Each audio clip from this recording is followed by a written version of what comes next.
Welcome to the Mystery Nurse channel, where we'll be discussing all things nurses, all things nursing students.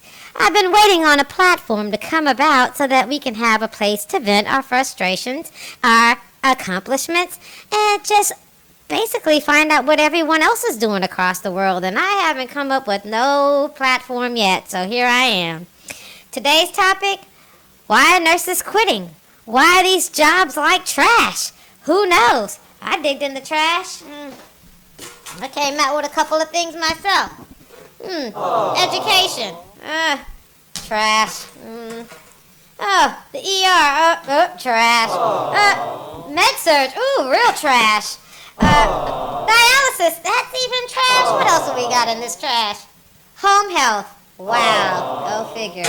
We're gonna find out why everybody's leaving their job.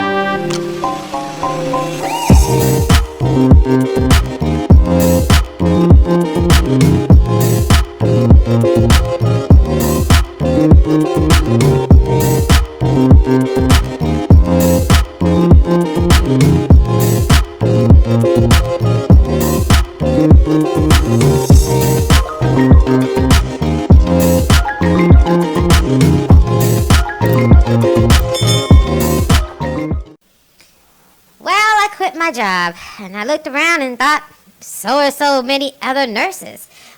Here are the top 5 reasons that people are actually quitting the nursing profession. Number 1, the work hours. I'm sorry.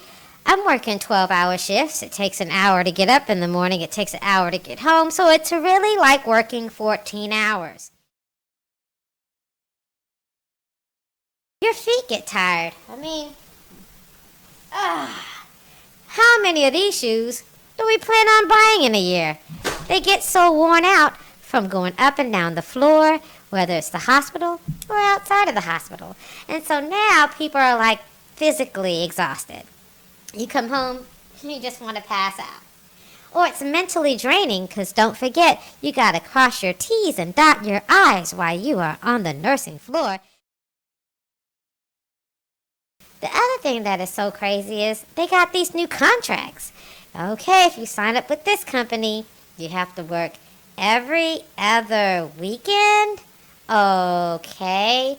2 major holidays, 2 minor holidays. Okay. Who came up with this? People want to take a vacation at different times. Why is this mandatory? Oh, so that you can keep the staff? Well, you're barely keeping the staff that you got right now. So these are some of the things that I noticed, that the work hours didn't even match up to the pay. And even if they did, you would be so mentally and physically and emotionally exhausted. You've given everything that you could. By the time you got home, you can't even take care of your own household. Oh, the kids need somebody to read them a bedtime story. You're tired. Oh, he wants dinner. He wants to have lunch. He wants you to iron his clothes. You're tired. And if you're a man, the woman might say to you as a nurse that is a male, when are we going to go out on a date? When are we going to go do this? And you're probably thinking as a man, I'm tired. So how do we get over the work hours? That's just the first thing. The second thing people have a problem with, including myself, is the damn pay. I'm sorry that I worked at this company and I made a certain amount of money per hour. And now the agency nurse comes in and she's making triple what I make. Aren't we both qualified? Don't we both have the same work experience? Don't we have the same years of work experience? So you really want me to quit my job so that way I can go for an agency, sign back up, and come right back to work here. Why go through all that? So, of course, us good nurses, we go and we ask questions. Excuse me, can you explain to me why I get paid this amount of money per hour and this person gets paid this amount of money an hour? And the reply is usually standard. Well, you get benefits. You get dental, you get health, medical, great. So that's why your pay is lower. Well, my copay for the year is $6,000, and I'm so busy working for you all, I can't even go to the hospital in the first place. I can't even make time to get a checkup. So where's the benefit? Well, if something happens. Okay, but if nothing happens, why is my pay not equal to someone else's?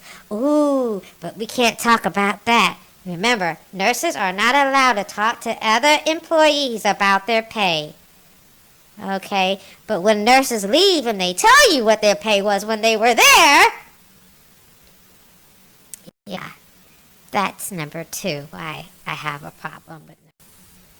The third reason why I'm like, you know what, I just gotta quit, is the administration. Like, literally, they come up with policies and procedures, and I'm like, well, who made this? Who has the expectations of this? Okay, for example, one hospital says, oh, we want hourly rounds. Okay, well, when you first got hired, you thought you were going to have 6 patients on the med-surg floor.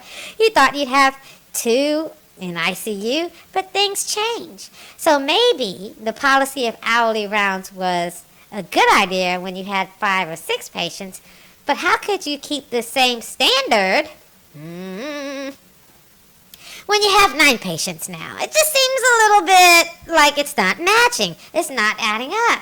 So when I went and said, you know what, maybe nurses are just not looking at the organizational chart. You know, you have to find out the hierarchy. Maybe you can find out who's at the top, and maybe you can voice your opinion. Oh, the CFO is not a nurse. The COO is not a nurse. The CFO is not a nurse. Oh, these people have MBAs and accounting degrees. Okay, and certifications. So how are you going to tell me what is best for the patients that I take care of? Like, how does that go?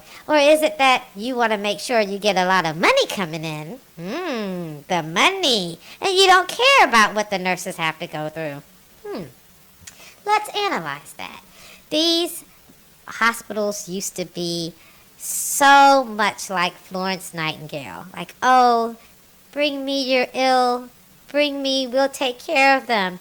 Now it's more like, bring me your money, bring me all the ones that could get paid for treatment, give me. So the culture's changed in administration, and I think that's one of the things I had to cut the deuces. The fourth, and this is really important. This is very important. Let me grab my microphone for this. Unappreciated. Oh my goodness. I think I could probably deal with the work hours and even the pay and even the administration if I was just appreciated. Do you feel like that? Do you feel like that you went above and beyond and nobody gave a damn? Let's analyze this. Well, unappreciated comes in many forms, but in nursing, it may be that maybe somebody called in and you took over their shift. Maybe somebody was on the floor, they were having a bad day, and you decided to take on an extra assignment. Maybe you did some work in teaching on your floor so that people can know how to do something that's different to make their life easier. It could be a range of things. But when you find you do your evaluation every year, you find that maybe that 15 to 20 cents extra didn't really cover all the things that you've done for the organization. Okay? Unappreciated. When, golly, if you did something nice, wouldn't you want to have something nice back? For example, if I covered for a shift here one week and a shift here the next week so the staff could be okay, when I get sick or I need time off, why is it denied?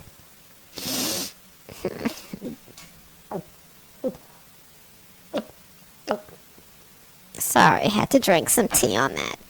Do you not remember the overtime that I did for somebody else? Now that it's my turn on an emergency basis, what I need, I can't get it. I have to fight tooth and nail. Now, the flip side of unappreciative people in that capacity is that the patients, all of a sudden, go figure, they're becoming unappreciative as well. Give me this, give me that. Why you won't do this? Where's my food? Where's my this? Where's my doctor? Where's this? Why are you? You're not good enough. You're this. You didn't give me this on time. This is becoming toxic. I'm having a toxic relationship with the patients. Long ago, I believe, when you came in as a nurse to do your job, the patients were ecstatic. Thank you. I really appreciate you. I don't know what we would do without you. You know, my family member was a nurse. You all carry society. I mean, those were the rhetorics that were back then. Now, well, look what happened here. You've got patients that will actually call the patient advocacy line on you and say, you didn't do this, you didn't do that. You may have patient family members write whole documented journals of everything you did when you came in and out. Okay, you may have patients that just don't even like you. I don't want you as a nurse. I don't want you as a nurse. I'll take her as a nurse. I'm sorry, aren't we here to take care of you no matter who the nurse is? Okay. The unappreciative part of why I even decided, you know what, bye-bye, is a majority of why I just can't be a nurse at this time. Number five.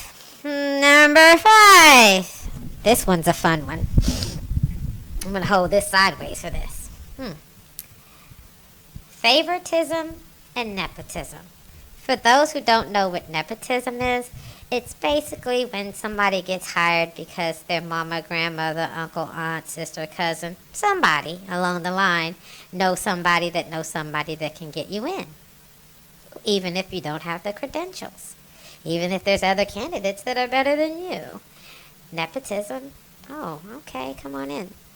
Favoritism, basically, you're the favorite. You're the favorite nurse. Well, why is this a problem in the nursing culture? Because what I found is that, golly gee, you've been working at a company for 5 years, and Sally Mae comes in, and her dad just so happens to be the CEO.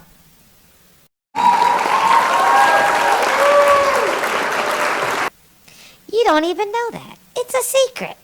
You just wonder why, golly, she came in with hardly any experience. A year later, she's my supervisor. Didn't I train her? Now, she's the nurse manager. Now, she's the house supervisor. Now, she went back to school, didn't have anybody tell her that she could not go and take the time off, and now, this same person is the chief nursing officer. All that in 3 years. And you've been there 5 plus the 3 she's been there, which makes 8, and you're still in the same spot. So is that really fair? I don't really think so. I just have a problem with that. Or, I'm sorry if I can't bring the manager, bake her cookies and cake and remember her birthday and remember her kid's birthday and then go to her house to have a slumber party and a pool party. Maybe I've got my own life. But the nurse that did do that, wow, she didn't get that 25 cents raise, did she? She probably got a little bit more than that, and she also has time now to go to school. It's like, oh, she needs some time. She's going back to get her ADN degree.